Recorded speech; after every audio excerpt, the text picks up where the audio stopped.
This podcast is sponsored by nobody. Hey dudes, welcome to Splat from the Past, the only 80s themed horror sci-fi show where things can get totally radical. Now today I will be welcoming Mimi Maynard. Mimi is a voiceover ADR legend. I mean, she's been voice casting and doing ADR work forever. But back in the 70s and 80s, oh, she was in a lot of great movies. The most notable one, of course, was Private Benjamin, where she played Liz Lemish, Judy Benjamin's friend. And the movie celebrates 45 this year, and it's going to be great to have her on to talk about it. She was also in Joe Camp's Hawmps. She was in Underground Aces with past guest Rick Podell. She had a tiny part in Talking Walls. I hope she remembers that. Marie Lauren, of course, who was the star, she seems to be the only one that I've had on that truly remembers it. Maybe Carol White as well. And she was also in the ill-fated comedy The Experts. She guest starred on everything from Route 227 to SWAT. She had a recurring role on Heart to Heart. She's done a lot of great work, and I've been looking forward to this for a while now. And it's funny, Christmas December is usually filled with Christmas guests, but I've interviewed so many Christmas guests that this year I'm just doing a lot of holdovers, from earlier in the year and just talking to, whoever and stuff. And I don't see any Christmas stuff on Mimi's resume, and that's okay because it's a great holdover episode. So, yeah, here is my interview with Mimi Maynard.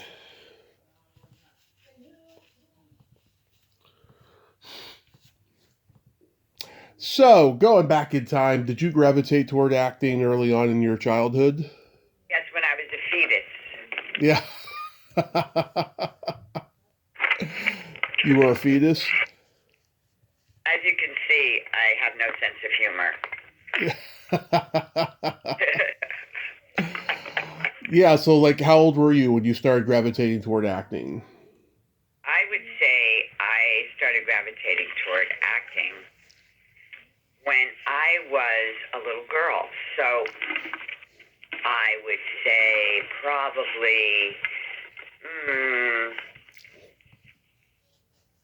trying to think of the age. I've always wanted to act, but I would say around 8 or 9. 8 or 9. So you started doing school plays and community theater and all that? Oh yeah, I did everything I could, including entertaining myself in front of the mirror. Anything I could to be able to express myself. Yes. Yes. Yeah. Where are you from originally? New York. New York. So after high school, did you go to college? I went to the new school. Yes. Where's the new school? In New York. Oh, okay. And so you studied acting there. And yes, I studied acting there, and then when I worked, I auditioned. I then somehow got an audition for Fiddler on the Roof, the movie, in New York, and then I ended up. It became a whole big deal. I ended up testing for it, and then they brought me out to California, and I thought, oh my God, this is my time. I'm going to get this. I worked with John Williams, who was just starting out himself, and well, actually, let me go back a bit. That's later. Let me go back to when I was 12. Okay. I visited my father in London. He was a writer-producer. And I was pretty tenacious. And I looked like a little boy because I was so skinny. He didn't know what I was. I had cut off all my hair, blah, blah, blah. I sent away for an audition for the replacement in The Sound of Music in London, in London, at the Palace Theatre. I'm going to not drag this out because it's a long story. It's okay. It ended up that I beat out everybody. Everybody came in and sang Doe a Deer. I came in and sang a song from Gypsy, and they went, huh? Yeah. And they went, excuse me, but can you sing a song from the show? And I went, okay, because why don't you go out and come back in and sing a song from the show? I went, okay, went out and immediately burst into tears. And what was I going to say? My dogs are barking. Yeah. And my stepmother goes, okay, that's it, let's go home. I went, oh, no, I'm not going home till I get this part. So at 12, I went back on the stage, I gave them my sheet music, and I sang my favorite things. They wanted me to sing Doe a Deer, that one. Yeah. I refused, and I sang that song. They let me sing the whole song, and they went, okay, now can you do what we asked you to do, which is sing Doe a Deer like everybody else. So I sang that song, and then they said to me, can you just wait a minute? And I remember standing on a dark stage with these lights on me. I will never forget it. That was it. When I saw those lights on me and looked into a dark, huge theater, I went, I'm stung for life. Wow. So they said, would you mind coming down into the pit? I said, how do you get there? Blah, blah, blah. They helped me down, and they asked me if I had a visa, and I said, no, I did not. Why am I here? And I said, my dad was doing a series, and I decided to right away and see if I can get an audition for your show. So they said, we would love you to do it. We cannot believe the tenacity that you have and refused to be like everybody else, which is the story of my life.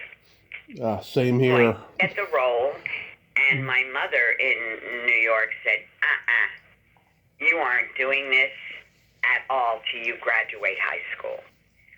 I was devastated. They went as far as to say, you could be an understudy in the New York Broadway version, and my mother declined. Wow. So that was a big heartbreak for me. But I was very dedicated to being an actress. At the time, I did sing, and that was my first experience. And I knew in my head that I knew not to give up, to be different. I mean, there were like 600 parochial school girls all dressed in the same outfit. Mm-hmm. I was in a plaid suit. Okay, so goes to show you that was my first big experience. And then from there, I'll go on to say, going back to Fiddler, I came out here to test. Pretty much assured me I was getting the role. I gave up my apartment in New York, the whole thing. And it turned out at the end of the day, they went completely different at the 11th hour. And the girl that got it, Neva Small, indeed was a lot different than me. I was supposed to be, it was Hava. And she was the one that was the kind of radical, I'm going to do what I want. Yeah. And she was referred to as the little bird. But Neva Small was anything but a little bird. But the whole family was kind of red-haired. I was like scratching my head going, I will never figure this out. Wanted to go back to New York. And at the time, the cast casting director said, please don't go back to New York. I will help you get work here. I really don't. I really think this is the place for you. And I went, I really don't. They're like aliens out here. So I couldn't relate to the people out here at all. So I ended up staying and going back and forth when I needed to. And I ended up being here and am here for many, many years. And he was right. You know, I stayed here. I got a lot of different roles. And then in my midlife, I decided that I wasn't going to act anymore on camera. I had it. I didn't want to do it. I was going through my third divorce, and I needed to change my life. And luckily, wherever the creative gods took me, I ended up doing a lot of different things here. I mainly fell into animation. Mm-hmm.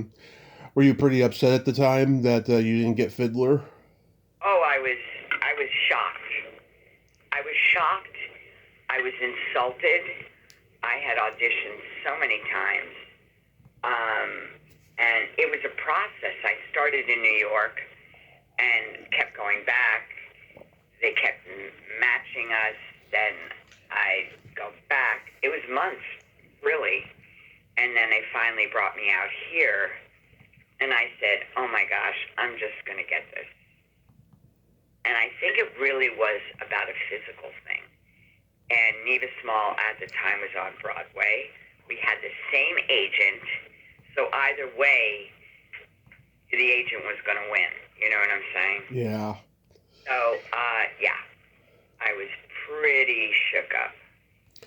But, hey, you know, this is the industry. You've got to really have a lot of stamina. And if you have a dream, you got to go after it. And a lot of times, the dream changes, and you don't know when that's going to be. Right. So now I'm completely in a different part of this business, which I quite love. And I fell into this too, which is voice directing. Yes. That's been extremely rewarding.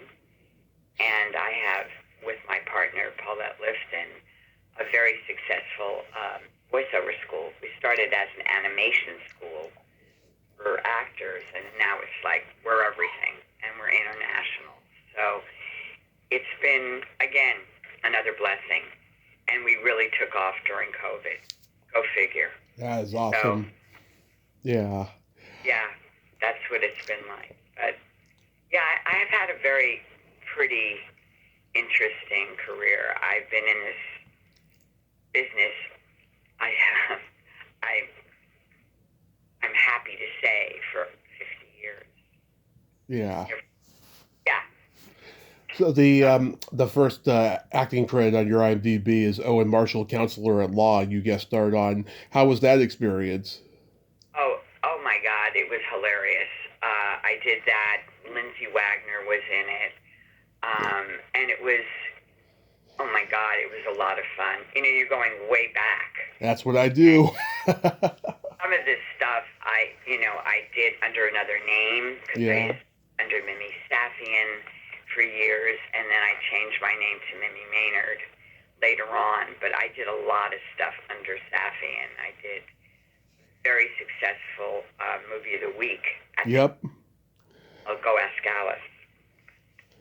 Yeah. And I don't know if you've seen. I don't know. I have. My friend Jennifer Edwards was in it.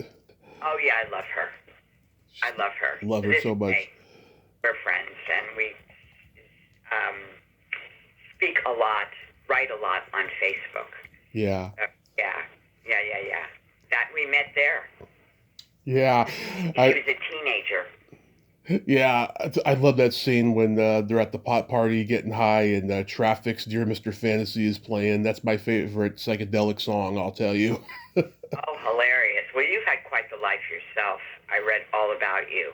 Oh, thank you, thank you. Most people don't, but thank you. I appreciate that. I think it's really amazing from where you were to where you are now and what happened to you. And again, circumstances kind of lead the way to where we're going to end up, or for however long. And yours was about getting to know this industry and the people in it that you wanted to follow. So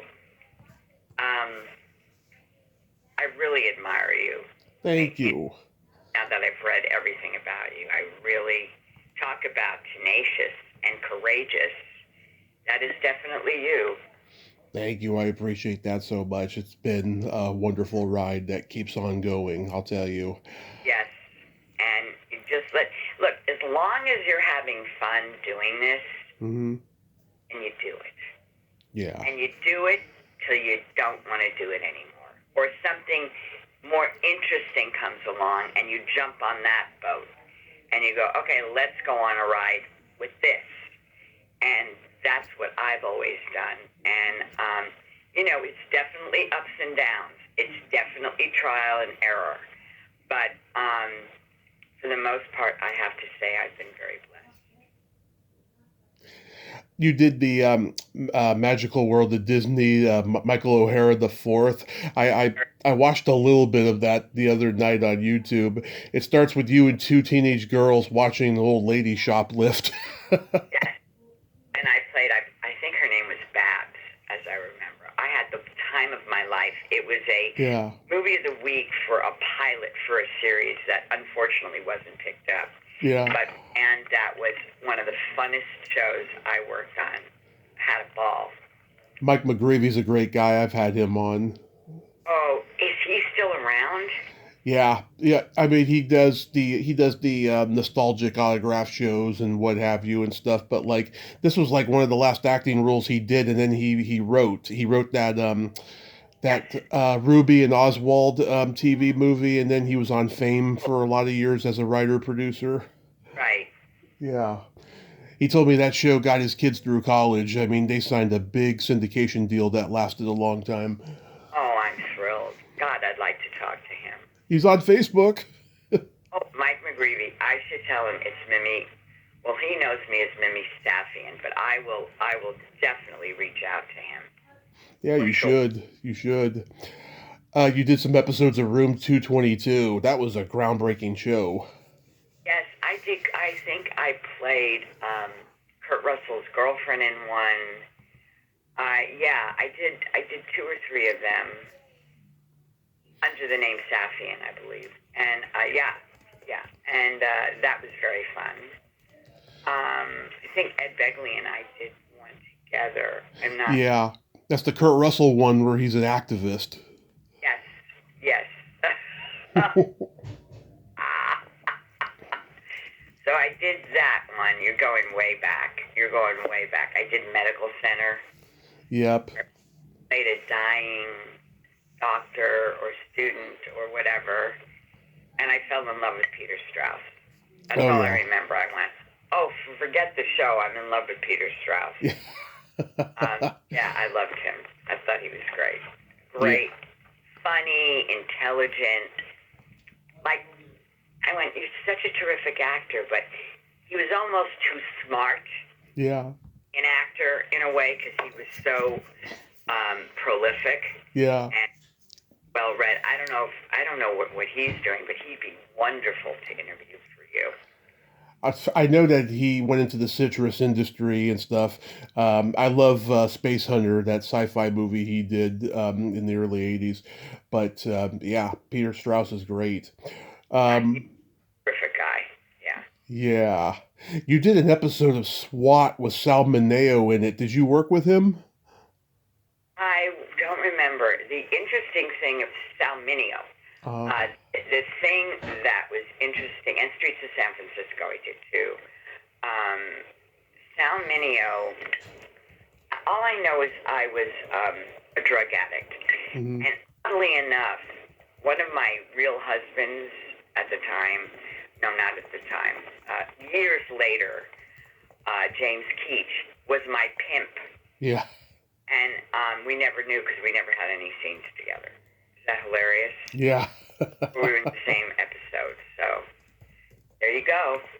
There was that one. Wow. I don't remember if I worked with. I don't remember. To tell you the truth. Huh. I probably did. Mm-hmm. I don't remember. You did that high school football TV movie Bloodsport with Gary Busey. Yeah, where I was Gary Busey's girlfriend or something. Yeah. That was an interesting experience, but that was Gary's first role. Mm-hmm. Yeah.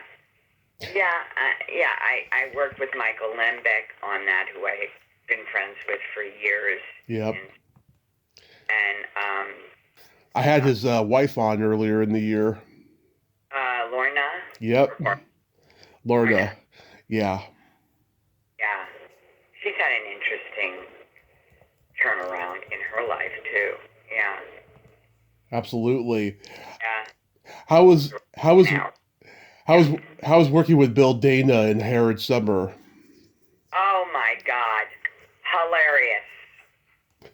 Hilarious. I had the greatest time. And my boyfriend at the time, I actually brought him in to meet the director because Don Johnson didn't want to do the other one. Oh, yeah. And Bob Reiser got it. And he was my boyfriend for real. Mm-hmm. And I left him in there and I said, you want him.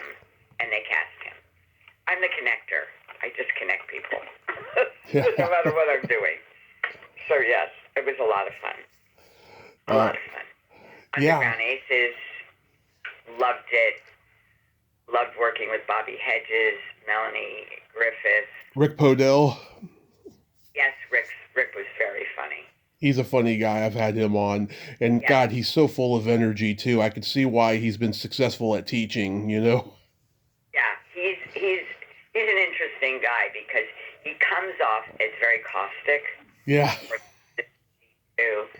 But he's really a good guy. Yeah. Yeah. Oh, yeah, I didn't feel intimidated by him at all. I thought he was very sweet. Yeah. Well, now, God knows, after all these years, you would think, hey, what has life taught you? So I'm sure he's very different now. So, but he was nice. He was nice enough. Working with the wonderful late great Joe Camp on Hawmps, like what was that experience like? It was trying. It was very trying. It was Joe's first show. I was very young. There was a lot about it that we had to redo. But you know, I was very excited. It was my first lead in a movie. Mm-hmm. And I was, I had fun. It was definitely an experience, and Joe was really trying his best, you know, to get everything he needed. And there was a lot of it that was, we had to redo and all of it, but we had a great time. I loved Chris Connolly, and yeah, it was fun. Again, a great experience for me. I was overacting in it, so I look at it now and go, is that really what you're doing? Because film was so different than the theater. It really is so different. And it was definitely a learning experience for me. I will never forget what Joe said to me at the beginning of our interview. He said to me, "What's a guy like you that likes spooky movies wanting to talk with me?" That's very funny. That is very funny. Yeah, because this started out as a horror-themed podcast, and then it just evolved into everything that I'm all about in pop culture and stuff. And I just thought that was pretty funny, just the way he said that, you know. And we talked a long time, and he had just great stories, you know, and just he took so much pride in that Benji dog, I'll tell you. Well, Benji was his thing. I mean, and I think his son has followed suit. correct? I think so. I'm not sure, but Yeah. he let Benji ride out into the 2000s. I mean, it's just he created an empire with that. Wow. A That's fa- fantastic. a family Now, hey, a family empire is what he created with all those Benji movies and stuff. What? Oh, James Hampton is in the movie. I've interviewed his widow, and I was curious, what was it like working with him? interesting. Interesting. Um, he's a nice guy. I just don't think at the time I was pretty green in Hmm. terms of film acting, like Yeah, movie acting for me. At television, I know it's the same thing, but for me, I was a bit intimidated that yeah, it was me, and I think for him, him being, a veteran, it was a little challenging for him, but I did my best to, to fulfill what it was I needed to do. And he was a nice enough guy. yeah. There was him, Slim Pickens, Denver Pyle. These Slim Pickens was fantastic. these cowboy character actors. Yeah, Yeah. loved talking to him. Denver Pyle ended up working with my dad for a long time, oddly enough. But um, Slim's stories and who he was in this industry was incredible. He really was, he was the Wild West. Yeah. And he was in so many movies that were about that, and his stories being on set, off set, what happened in between scenes. I was riveted to what he had to say. I thought it Yeah, I remember when I was a kid, I saw this TV special that had come out in the late 70s called How Bugs Bunny Won the West. It was like all these Looney Tunes themed all these Western themed Looney Tunes, and he was the host of them and stuff. And of course, I grew up watching the Dukes of Hazzard, so I knew him from that as did. well. Yeah. Yeah, huge, huge show. Huge, huge. You guest starred on the streets of San Francisco. Anything stand out about that? I loved Mark. Um,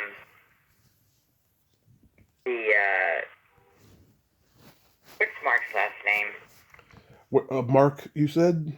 Yeah, in Streets of San Francisco. He was in it when I was in it. Let me look it up. This is the I, Richard Hatch era after Michael Douglas had left. Let's see. Mark. maybe it was SWAT. No, it was SWAT. Oh, okay. Hit me. Yeah, no, it was a different show. Oh, okay. Yeah, no. Streets of San Francisco was a lot of fun. It was very serious. I had a very dramatic role. Mm-hmm. And, that was easy for me because drama was very easy for me. Everybody cast me in comedy, but I really, really loved doing dramatic stuff. So that was a great experience. SWAT was a great experience. I can't remember all these shows to be honest. Well, you had a recurring role on Heart to Heart. For 3 years. Yeah. Yes. Yeah, Yes. working with RJ and Stephanie Powers was good. Oh, wonderful. Yeah. I had a wonderful... Lee Wilkoff was my cohort. Uh-huh. And we had a ball. Yeah, I was on that show for a long time. It was very fun for me. I know that was a very fun, unique kind of show, because like the two hearts. I mean, they were always together. They never cheated on each other, which RJ has said that was like the secret to the show's success is that they never cheated on each other or ever had temptations to cheat. No, they just were like the perfect, quintessential, team. Hmm. In terms of what they did professionally and otherwise. They were, you know, they were the role model, poster child for poster couples for great relationships. So, yeah. And in the middle of it, of course, the Natalie Wood thing happened, and my dad died. So this was all at the same time. It was very strange. That really, really kind of turned everything upside down. But we all got through it, so. Yeah, one of the saddest days in the history of the world. I mean, she's one of my favorite actresses of old Hollywood, is Natalie Wood. Yeah. Oh, I that just was... adore her. Oh, that and currently Diane Keaton. I was like... I felt a member of my family died when she passed away this year. And we're born on the same day. Yeah, January 5th. Isn't that hilarious? Yeah. Hilarious. It blew me away. She's the last person that I thought would go that early in life. I thought she'd live forever. You know? Yeah. Was Natalie on set when you were there? Yes, with her kids. Yes. Yeah. Yes, darling, sweet, quiet, very attentive to RJ. RJ found out that he knew my dad. And he goes, "You're Ray's daughter?" I went, "Yeah." And he went, "What? Who would know that?" And he goes, "What a coincidence." So, yeah, I kept a lot of what I did to what I achieved because I never depended on anyone but myself. So, it was great work. He especially had a place. He has a place in my heart. Very giving, very, very, very real. So yeah. Can you believe it's been 45 years since Private Benjamin? No, I don't. That was an interesting story too because I think they wanted me for another role in it, and I was doing Underground Aces at the time, which is one of my most favorite movies I was in. Yeah. And I love Robert Butler. I stayed friends with him, who's a director, for years. That was such a coincidence, and I think they wrote that role in for me in Private Benjamin. So I ended up in it anyway, and that was fun. I had a lot of fun. I've always thought you were sexy and gorgeous in this movie. Bless you. Oh my God, that's the last thing I think of myself as. But yeah, but thank you. Yes, that was a lot of fun. A lot of fun. Yeah, you save her from being hit on by Keon Young in that bar, and it's just so funny, and yeah, I love this movie because it's a great feminist story, and it's It is.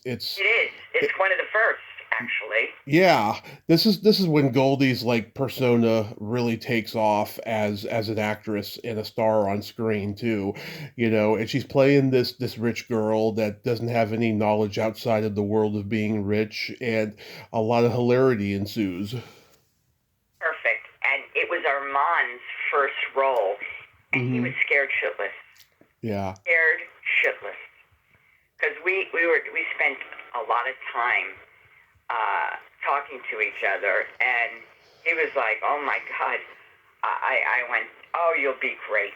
And of course he became a major star out of that, but it was fun. That was a wonderful experience for me. So yeah, just a lot of fun. Well, Great, but great.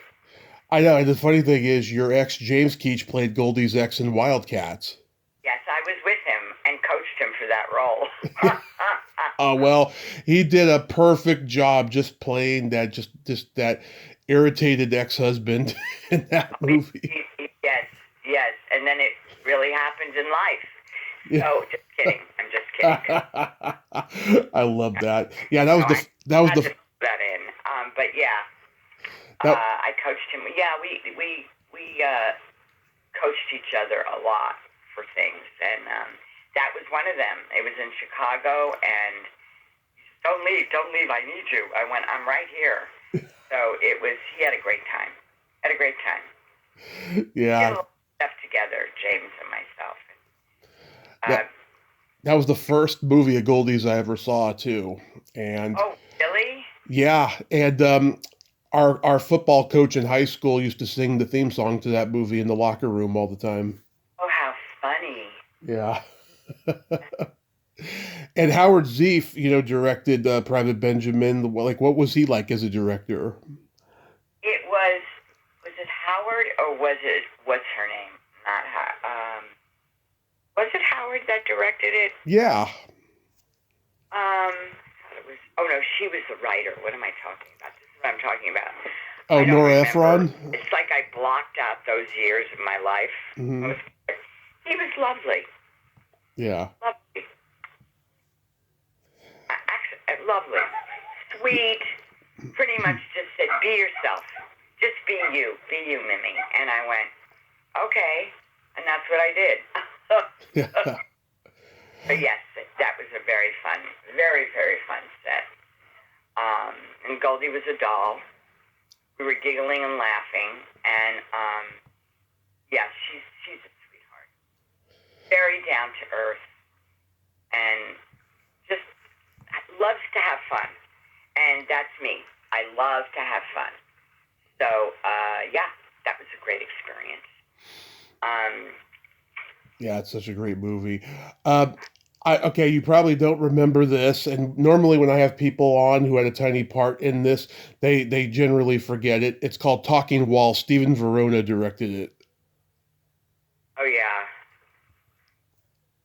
Yeah, I was in that. I don't remember what the hell I did in it, to be very honest. Yeah. I have no idea what I played in that, but, you can ask me about things currently, and I'll go, what's your name? And they go, I'm your business partner. Never mind. Yeah. Yeah, no, I don't remember that at all. Yeah. I did so many different Mm-hmm. little roles, little movies and stuff. I don't remember. I know I was a scientist in one horror movie. I don't know.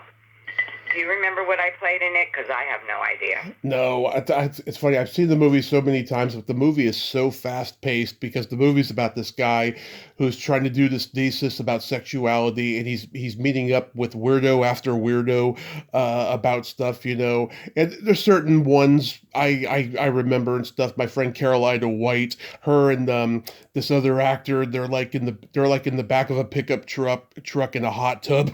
In the movie, I remember. Me, yeah. No. Like I remember that, but I have to go back and watch it again to remember what you did. No idea what the hell I did in that. No idea.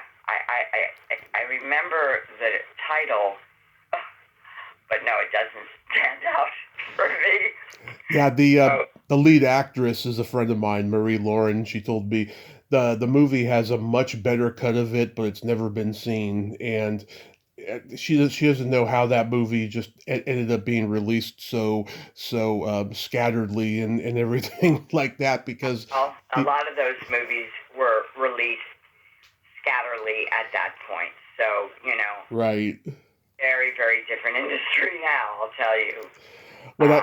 When I was a kid, I used to see The Experts a lot on HBO, and you were in that.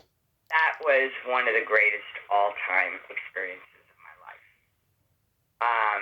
I loved working on that movie. I tried to get a bunch of my friends in on that movie. Mm-hmm. I so desperately wanted another role in that movie, and they decided to make me the Russian wife that ends up turning, because you know the premise. Yeah. And at the end, being a very modern woman, coming from a very kind of, conservative Truman Show character. Yeah. And I had a ball working on that movie. And I loved John Travolta. Yeah, I've talked to Ari. He's been on here a few times, and like we are in one of those conversations we talked about this, and just how the movie was going to go one way, and then it turned out another, and then Paramount Yeah. changed ownership, and then it like went right to video or something. No, it was released, but then we had to do a bunch of reshooting. Mm-hmm. This was like the first movie that Paramount had. Mm-hmm. Didn't want any rewrites. They just greenlit it. Uh-huh. I fought for Yuri to be in that lead. I so wanted him to get that role. Again, a wonderful person, a wonderful actor. Of course, got caught up in the whole Dustin Hoffman look-alike thing, but he really is gifted. And of course, that's where Kelly met John. And yeah, the whole thing. That I had a ball. There were some hiccups. Mm-hmm. There were some hiccups with some of the stuff that happened, but James was hilarious in it. I just thought Steve Levitt was in it. Do you know who Steve Levitt is? I know who he is. Yeah, he did a movie called Hunk where he's a nerd who wishes he was a handsome stud. I got him the role in Experts with me, and I don't know what happened to him. I loved him too. I just champion who I love and just fight for who I want because it's what I do. Mm-hmm. He was one of the people. What else was I going to say about that movie? Yeah, it was a big to-do. I mean, we were all over the place shooting. Mm-hmm. And I had just gotten married the day before we started shooting. We were leaving the next day to Keach. And we were leaving the next day to go film. And so it was a very exciting time for me. Yeah, and you look sexy and gorgeous in this. You got that lion's mane of hair, and you got the see-through nipples top on. You where in the Experts? Yeah, I can't remember what scene it is, but yeah, you dress. Oh, it's at the very end when she makes her transformation. Yes, exactly. She is not like that in the beginning. Trust me. Yes. She ends up being this, and then John and Yuri are redressing me, Mm-hmm. and I end up in these stupid clothes. It was. I had a ball. And then from there, when that ended, James did his first directing job, The Forgotten. Oh yeah, I remember The Forgotten. Yeah, Steve Railsback's in there.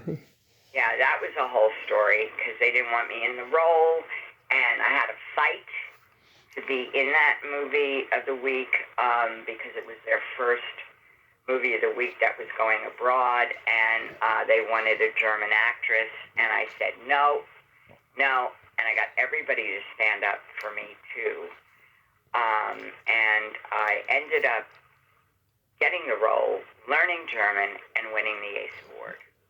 And let me tell you, that made me feel so like, I can't even explain it. It was euphoric because it was not only that I did the role, it was what I went through to prove myself that I can do the role. And I was sitting at the same table with all the execs who didn't want me at the ACE Awards. And then they announced I won. It was happy. So that was a great moment for me in my life of never giving up once again. Wonderful. Yeah. So when you got into ADR and voice casting and all that stuff, like did you know somebody already that was in it that got you in? But the looping part of it? Looping, yeah. It was James. Okay. James was looping with all these really well-known actors, by the way. Mm-hmm. Did it clandestinely because nobody wanted anybody to know of these actors doing ADR. Because when they weren't working, they were doing this, And of course, at the time, you made insane residuals off the shows because they were network shows. So, of course, he got me in the 80s, and it was all new to me, and I said, screw this. Fuck this. I'm going to form my own company. And I just picked any partner, and I was also still acting at the time. Yeah. And I had my own company with this partner who's now deceased for 7 or 8 years, and we looped. So I basically got introduced to looping, and then, of course, being me, I just started my own thing. And I was looping in between acting for years. It was like doing commercials. Mm-hmm. I didn't want to do commercials, and then I ended up doing commercials and did a lot of big commercials. And that's what got all these actors through the dry times. So, and James was a terrific looper. Mm-hmm. So that's how I got in originally. And now, of course, it's easier to get a lead in a movie than it is to get in a group. But I know a lot of those people, and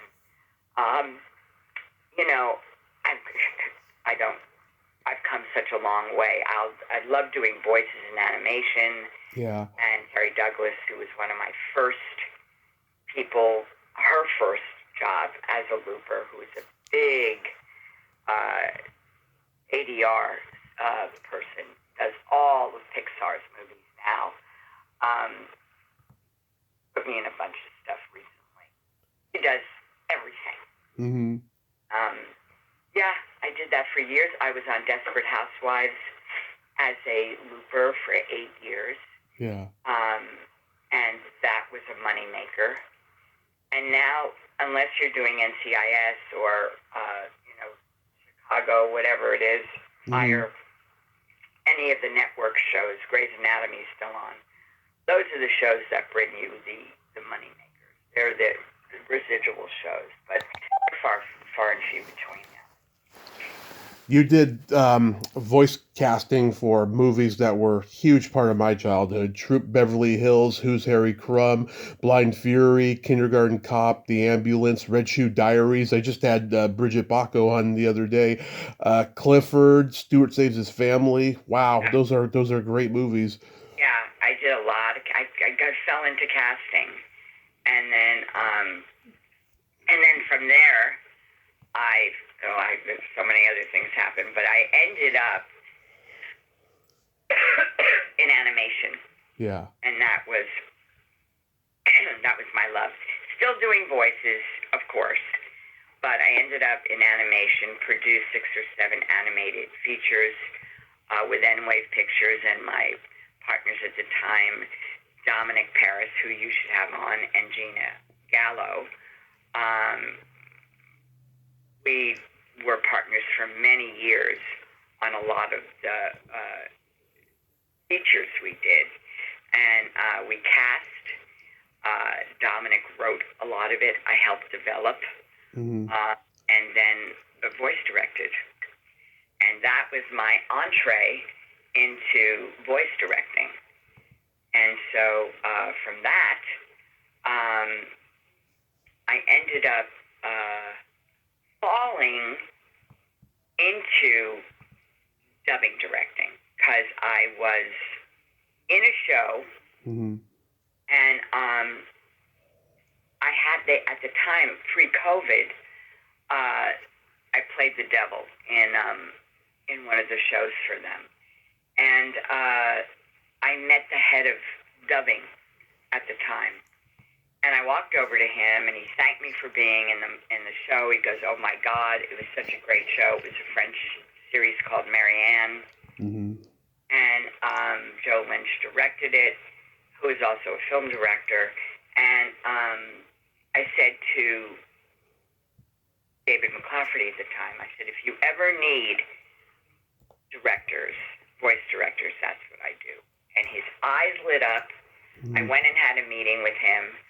He gave me my first job, and right as I was starting to direct my first job, COVID hit, and I had to do it remotely.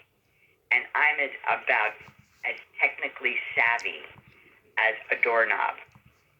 And I had to learn to do all of this remotely. And that was a challenge, but I did it. It is a challenge being an actor dubbing, and it is a challenge to be a voice director, to recreate movies in English that were originally, different languages. Oh, yeah. Got to recreate the whole movie all over again. And it ended up being one of the most wonderful experience to date that I have had. I've done a lot. I actually have a movie that's on now that I voice directed called Troll, and now Troll 2 is on for Netflix, and it was #1. Not the trolls from the 80s. Not Trolls, Troll. Yeah. It's a movie called Troll, and if you look on Netflix, you'll see. I know you're on my Facebook page, right? Right, yeah. It's there, and it's a huge hit. I think it's just a great 1 and 2 that I did. And I've done I do a lot of reality shows, which is hilarious. Mm-hmm. All the Love is Blind, not all of them, but a bunch of Love is Blinds I've done. And I direct them in English, and I have a ball as well as acting in it.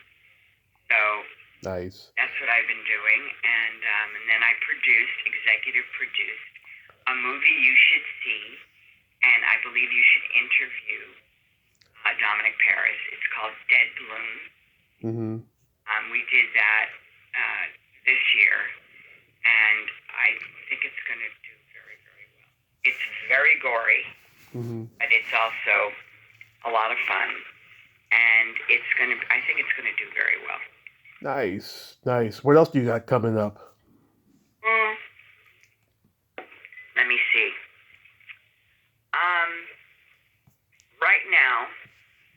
Right now I have a little bit of a break. I am thinking about jumping on board. I've had this series that Paulette Lifton and I created for 7 years. So many false starts. It's based on a bird that was huge on the internet. And now, of course, we had to make a lot of changes because that bird is dead, and we had to make changes. But we have people interested abroad that would love to jump on. So I'm going to get on board with that, and I'm going to also get on board with jumping back into some live action as a producer. So that's what I'm doing. I'm trying to think if there's anything right now. No, that's what I'm doing right now, and it changes, by the way. You can talk to me next week, and I'll go, no, I'm doing this now. So, yeah. Yeah, it changes. It's very unpredictable. So, real quick, we got to play by secret silly game. This is a series of silly slumber party questions. It's no win or lose. It's just pure fun.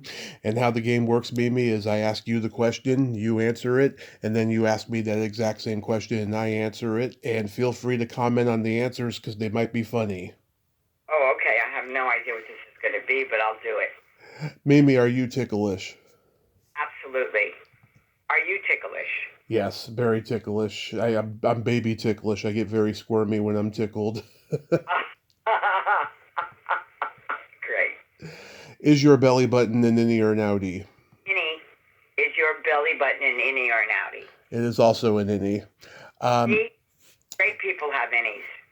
Well, people who have innies actually live a lot longer, and they're much more kinder and generous. I read that article years ago. Did you read that? I did. Yeah. Seriously? Yeah. What color are your toenails painted? Right now? Yeah. They're dark blue. Love it. What color are your toenails painted? They are red, green, and white for Christmas. Of course they are. Who'd have thunk it? I do. Of course they are. I do holiday colors. Yeah. What would you say is your best personality trait? Love it. What would you say is your best personality trait? Being that I'm a Gemini, I have empathy and no filter. Okay, can I ask me that question again? Okay, what would you say is your best personality trait? Inspiring. I'm a Capricorn, I'm caring, and I'm a mentor to a lot of people. Love that. Love that. What is your guilty pleasure? Chocolate. Hmm. What is your guilty pleasure? Eating pizza and watching a raunchy sex comedy movie. Fantastic. No, it's eating chocolate. Oh, and going to the movies, of course. Of course. Yes. It's not a guilty pleasure, though. It's Mhm. That's part of my life. So there's no guilt involved there. I love movies. I do too, obviously. Obviously, yes. If you could have anything named after you, what would it be? Oh, a glittery, upscale clothing line. Okay, that's a good one. If you could have anything named after you, what would it be? Get ready for this. A vibrator. Oh, I get it. Yeah. I get it. Yeah, that would not be for me. Yeah. Mine would definitely be a clothing line that was very glittery. Yes. And then my favorite question is there a stinky smell that just makes you gag? Many. Many. Is there a stinky smell that makes you gag? Either farts or feet. Oh, hilarious.